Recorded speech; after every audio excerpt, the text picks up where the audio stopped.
Arjuna and Krishna on the battlefield of Kurukshetra, as dawn breaks and the great war looms. Arjuna's inner conflict contrasts with Krishna's serene guidance, setting the stage for the timeless wisdom of the Bhagavad Gita. The Bhagavad Gita is a sacred Hindu scripture, a part of the Indian epic Mahabharata, that unfolds as a dialogue between Prince Arjuna and the god Krishna. It is set on the battlefield of Kurukshetra, where Arjuna, a warrior prince, finds himself overwhelmed with doubt and moral confusion about fighting in the war against his own relatives, teachers, and friends. In this moment of existential crisis, he turns to Krishna, his charioteer, for guidance. The Gita is not just a conversation about warfare, but a deep philosophical text that addresses the nature of life, duty, righteousness, dharma, the self, and the universe. It provides insights into the path of devotion, action, and knowledge, guiding individuals towards spiritual enlightenment. The teachings of the Bhagavad Gita have transcended religious boundaries and have been revered by philosophers, leaders, and thinkers around the world. Its timeless wisdom continues to inspire people in their quest for truth, purpose, and peace. The dilemma of Arjuna. The battle of Kurukshetra was imminent. Two vast armies stood poised for combat, the Pandavas and the Kauravas, both prepared to engage in a war that would determine the fate of the kingdom. As Arjuna, one of the mightiest warriors of the Pandava army, looked across the battlefield, his eyes fell upon the familiar faces of his kin, his teachers, and his beloved friends. The sight overwhelmed him with sorrow and doubt. How can I fight against my own family, my revered teachers? He thought. The weight of the war bore heavily on his heart. He lowered his bow, the Gandiva, and turned to Krishna, who was acting as his charioteer. Krishna, my mind is clouded with confusion. I see no good in this war, only destruction. How can I strike down those whom I have loved and revered for my entire life? I feel lost in this turmoil. Please guide me, for I am unable to see clearly. Krishna, embodying both the divine and the wise friend, smiled gently. He knew that Arjuna's anguish was more than just reluctance to fight, it was a profound spiritual crisis. Arjuna, the warrior who had never known defeat in battle, was now confronting his deepest fears and uncertainties. Arjuna, Krishna said, why do you grieve over things that are transient? The soul is eternal, it is neither born, nor does it die. What you are seeing as life and death are mere appearances. Arjuna, still gripped by doubt, protested. But Krishna, how can I kill my elders, my cousins, and my friends? It would be a sin to cause such harm. Even if they are wrong, I cannot justify violence. Krishna's response would form the foundation of the Gita's teachings. The nature of the self. Krishna began explaining the eternal nature of the soul. The soul, Arjuna, is immortal. It is not slain when the body dies. Just as a person discards worn-out clothes and wears new ones, the soul discards old bodies and takes on new ones. Therefore, you should not grieve for the living or the dead. Arjuna listened intently, but the conflict in his heart remained unresolved. He could not shake the feeling that fighting his kin was inherently wrong. He asked, but Krishna, even if the soul is eternal, how can the actions I take in this life not have consequences? Wouldn't killing my family bring me bad karma and lead me to ruin? Krishna smiled again, his eyes filled with compassion. Arjuna, your confusion stems from a misunderstanding of action and duty. You are a Kshatriya, a warrior, and it is your duty to fight in this war for righteousness. Action, when performed, without attachment to the results, does not bind one in the cycle of karma. What matters is not the outcome, but the purity of intent and the dedication with which you fulfill your duties. Arjuna was puzzled. How can I act without being attached to the results? Krishna explained the path of selfless action, or karma yoga. Karma yoga, the path of selfless action. Arjuna, Krishna continued, the world is sustained through action. Even I, the Supreme Being, continue to act, though I have nothing to gain. You, too, must act, but without attachment to the fruits of your labor. When you act without desire for personal gain, you transcend karma. This principle, known as karma yoga, teaches that one should focus on the action itself, not on what the action will bring. By doing so, one remains free from the binding effects of karma and can lead a life of inner peace and fulfillment. Krishna encouraged Arjuna to see beyond the immediate consequences of the battle. You must fight, not because you desire victory, but because it is your duty to uphold righteousness. Surrender the fruits of your actions to me and remain detached. Arjuna, still struggling to reconcile his heart and mind, asked, but Krishna, is there no other path besides action? What about knowledge? Can one not attain liberation through wisdom alone? This question led Krishna to introduce another path. Jnana Yoga, the path of knowledge. Krishna began to explain the importance of knowledge and wisdom in understanding the true nature of reality. Indeed, Arjuna, knowledge is essential. Through wisdom, one can see the unity of all things.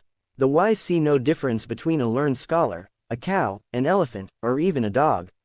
They understand that the soul within all beings is the same.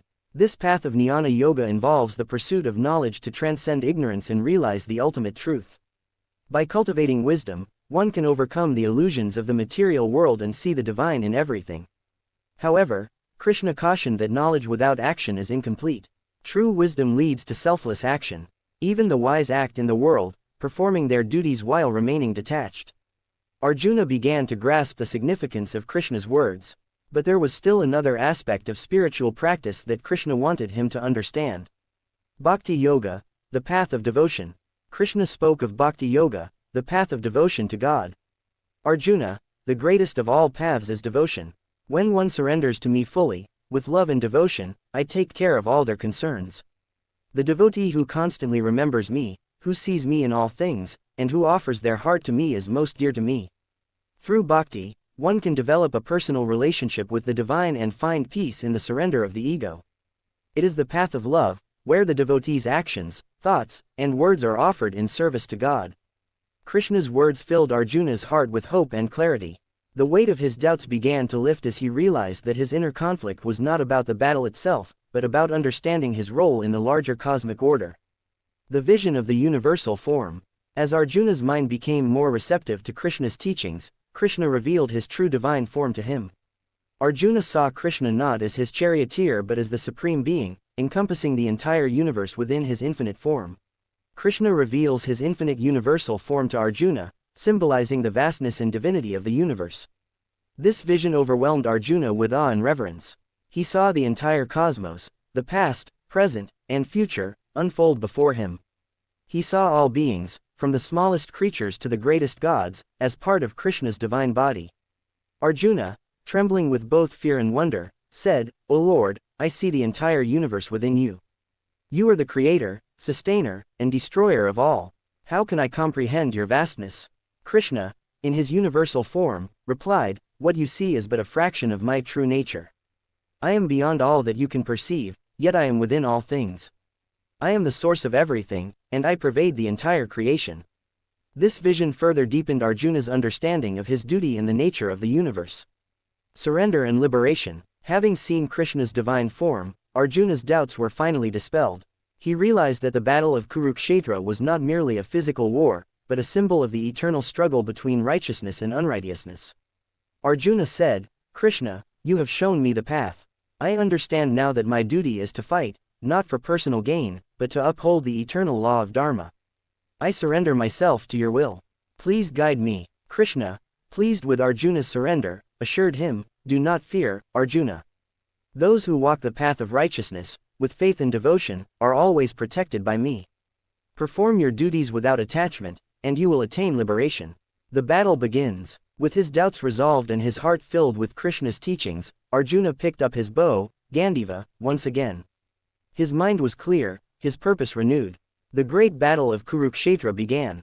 Arjuna engages in the battle with a calm mind, guided by Krishna's wisdom, symbolizing duty without attachment.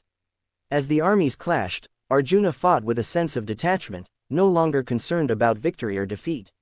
He fought not for himself, but for the cause of righteousness. The teachings of the Gita continued to guide him throughout the battle. He remained centered in his devotion to Krishna, performing his duty as a warrior without attachment to the results. The legacy of the Gita. After the battle, Arjuna finds peace in reflection, meditating on the timeless wisdom of the Bhagavad Gita. The Bhagavad Gita's teachings extend far beyond the battlefield. Its message of self, less action, devotion, and wisdom resonates with people of all backgrounds and beliefs. It addresses the eternal human quest for meaning, purpose, and inner peace. The Gita's influence has spread across centuries and continents. It has inspired great leaders like Mahatma Gandhi, who found in it the strength to lead a nonviolent struggle for India's independence. Philosophers, scholars, and spiritual seekers have all turned to the Gita for guidance in their personal and professional lives. In the modern world, the Gita's teachings remain as relevant as ever. Its message encourages individuals to live with integrity, to fulfill their duties with a sense of purpose, and to seek the divine within themselves and others. Conclusion: the eternal wisdom. The timeless teachings of the Bhagavad Gita spread across the world, uniting people from different eras and cultures. The Bhagavad Gita is more than just a scripture, it is a timeless guide to living a life of purpose, peace, and fulfillment. Through its teachings, we learn that life is a journey, and our ultimate goal is to realize our true nature as eternal souls. By following the paths of knowledge, action, and devotion, we can overcome the illusions of the material world and attain spiritual liberation. The Gita reminds us that no matter the challenges we face, we are never alone. The divine is always with us, guiding us, protecting us, and leading us toward the ultimate truth.